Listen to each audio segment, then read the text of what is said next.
Nossos convidados de hoje aqui no estúdio da 67ª reunião anual da SBPC são o professor Carlos Nobre, presidente da CAPES, a Coordenação de Aperfeiçoamento de Pessoal de Nível Superior, e a professora Angela Wöhler, que foi diretora da Coptec e presidiu a mesa que aconteceu hoje à tarde justamente sobre políticas de incentivo à inovação nas instituições de ciência e tecnologia.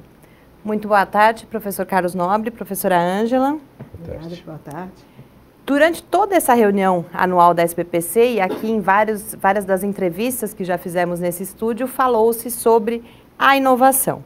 Mas não necessariamente, o conceito de inovação que vem sendo tratado aqui não é o consenso de senso comum, a inovação como um todo. Então, eu gostaria de começar pedindo à professora Angela que conceituasse de que inovação estamos falando. Bom, nós estamos falando de inovação tecnológica, mas pode ser inovação social, nós falamos de inovação de uma maneira geral. Eu gostaria de conceituar a inovação dizendo que, às vezes, as pessoas entendem a inovação como um ato simples, como chegar ao mercado. Mas a inovação, chegar ao mercado, produtos e processos, mas a inovação é um processo que envolve diversos atores e diversas etapas. E todo mundo tem um papel, a sociedade tem um papel na inovação, as empresas têm um papel, a universidade tem um papel.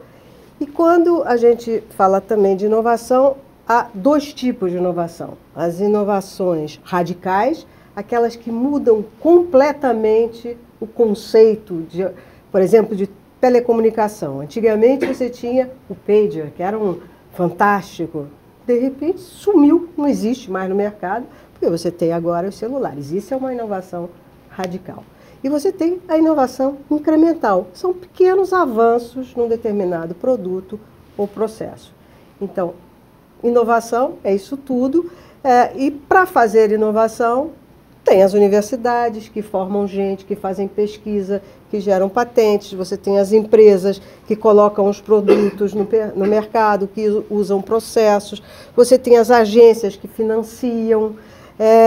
Você tem a formação de recursos humanos, e hoje a gente conversou sobre isso, onde desde a educação básica é importante você já começar a preparar o país, o consumidor, quem vai fazer pesquisa, que são as crianças, né, desde o início. Então, isto é a conceituação de inovação, e se você não conceitua direito, é difícil fazer política se você não tem um conceito certo. Professor Carlos, o crescimento da pós-graduação brasileira, o amadurecimento, o número de mestres e doutores formados e, consequentemente, a produção de conhecimento resultante é comumente apresentada como um indicador muito positivo do cenário da ciência, tecnologia e educação brasileiras. Porém, nesse contexto da inovação, aparece agora a necessidade de que um novo passo seja dado, de que um novo salto seja dado. Quais o senhor entende que são os principais desafios nesse sentido? Um país ter capacidade de gerar conhecimentos numa base muito ampla, conhecimentos de ciência básica, conhecimentos aplicados, não só em áreas tecnológicas, em todas as áreas, é pré-condição para que o país dê saltos de resolver os problemas, e não só os problemas de colocar um processo ou um produto no mercado, mas todas as grandes questões que afligem a sociedade no século XXI. Então, se um país desenvolve essa capacidade, ele tem a base. O Brasil está num processo acelerado de desenvolvimento dessa capacidade, refletido pelo número de doutores que nós estamos formando, pelo número de novos conhecimentos que nós estamos também disseminando todos os anos de forma crescente. Porém, isso não é suficiente. Quer dizer, o salto é como você transforma esse conhecimento, essa massa imensa de conhecimento, em aplicações que melhorem a vida da sociedade em todos os sentidos. No sentido econômico, torne a economia do Brasil mais competitiva, mais inserida nos mercados globais. Em termos sociais, soluções para os nossos problemas históricos de subdesenvolvimento e como nós nos lançamos por uma plataforma de inclusão social ampla, como nós nos tornamos um país de classe média no futuro. Então, a dimensão da inovação, ela não é garantida só pela capacidade de geração do conhecimento. Esse é o grande desafio que nós enfrentamos hoje, debatemos isso na mesa redonda, e uma coisa emerge, por exemplo, na questão da competitividade das empresas aqui no Brasil. Esse salto ainda não chegou de forma totalmente disseminada no seio da empresa. A empresa, ela é ainda aversa ao risco. Inovação é arriscar. Poucas inovações, por exemplo, falando também de economia, de fato chegam ao mercado e são bem-sucedidos. O exemplo que a professora Ângela deu é muito bom. Algumas inovações têm vida muito curta, como o pager, são substituídas rapidamente. Então nós precisamos, de fato, entender, eu acho que nós precisamos de muitos estudos, como que você cria uma cultura que assuma um pouco do risco inerente à atividade de inovação. Mas nós temos necessidade de inovação em todas as áreas. Nós temos muita necessidade de inovação, por exemplo, no serviço público. O nosso serviço público precisa melhorar muito em todos os níveis, municipal, estadual, federal, nós estamos falando de novo em inovação. Nós estamos falando de novo em inovação. E, então, a inovação, ela deve ser uma coisa sentida, vivida. E para isso, até mesmo o sistema educacional tem que preparar o estudante brasileiro do presente, desde o ensino fundamental e principalmente no ensino médio e universitário, para a inovação.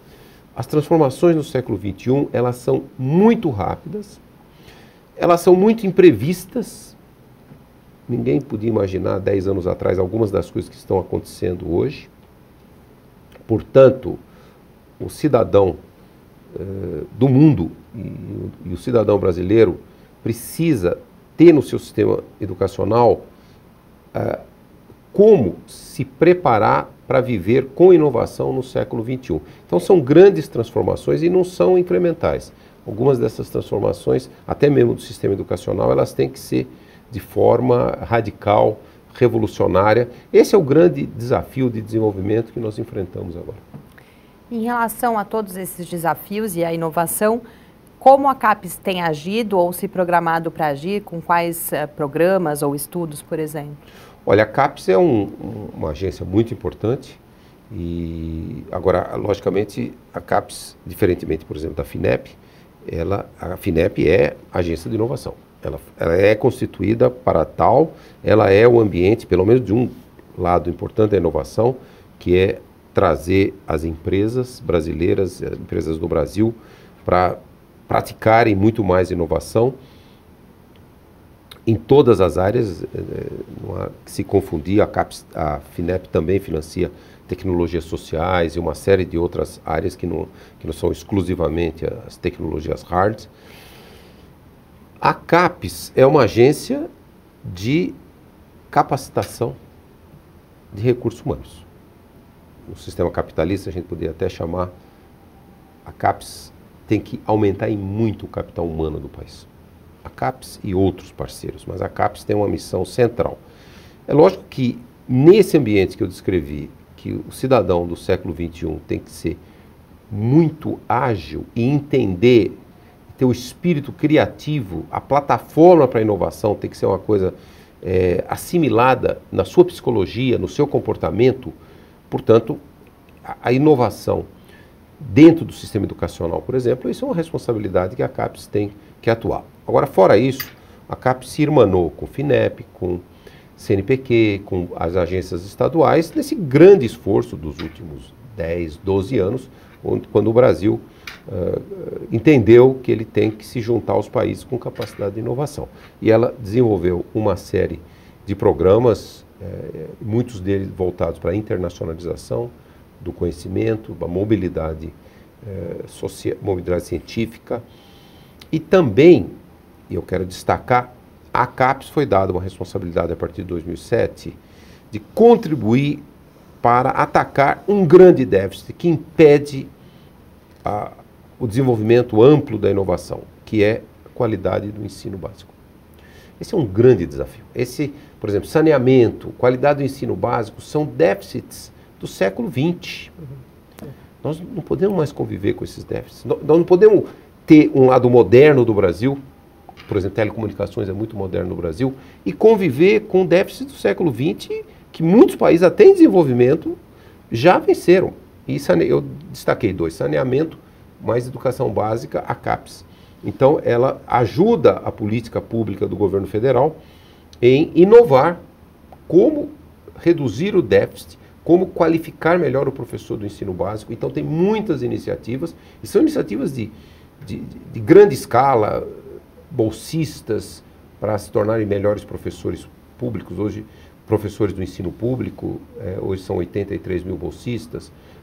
Professores que são professores do ensino público e que não terminaram graduação no passado, então um esforço de recuperação, são 79 mil matriculados. Então são esforços gigantescos, mas que exigem também muita inovação. Então a CAPES procura as tecnologias mais modernas, tecnologias hard, tecnologias sociais, para, vamos dizer assim, diminuir esse déficit histórico. Eu acho que se nós não vencermos o déficit, se nós não vencermos o desafio da qualidade do ensino básico, nós teremos muita dificuldade de nos tornarmos país desenvolvido. A internacionalização, justamente, junto à inovação, tem sido um dos temas bastante presentes em termos de metas para a educação superior, para a pesquisa, para as políticas públicas no Brasil.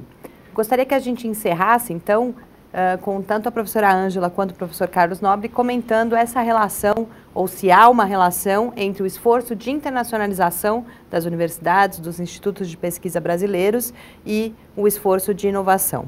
Professora Ângela, por favor. Bom, eu acho que dos grandes avanços da inovação foi a área de TIC, né, de informação e comunicação. Com isso, não tem mais fronteiras, né?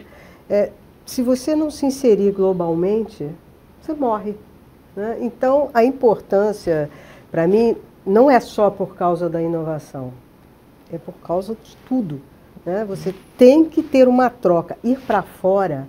Isso é muito interessante com esse programa de Ciência Sem Fronteiras, de ver os garotos ainda novos na graduação indo para fora e passam, inclusive, a entender melhor o próprio país. Nós que estudamos fora tivemos essa experiência, né, de você ir para um outro país e assim, olha que o meu não é tão ruim assim, né? E é importante isso, primeiro culturalmente importante que você conheça o mundo, né?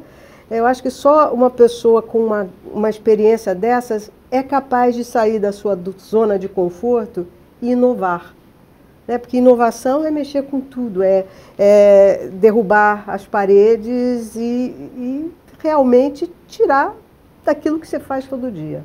Então, a internacionalização é importante, seja para ensinar melhor, seja para aprender melhor, para se relacionar melhor, para poder pegar o que a gente inova, o que a gente desenvolve e jogar para fora, é mostrar o que o nosso país também tem.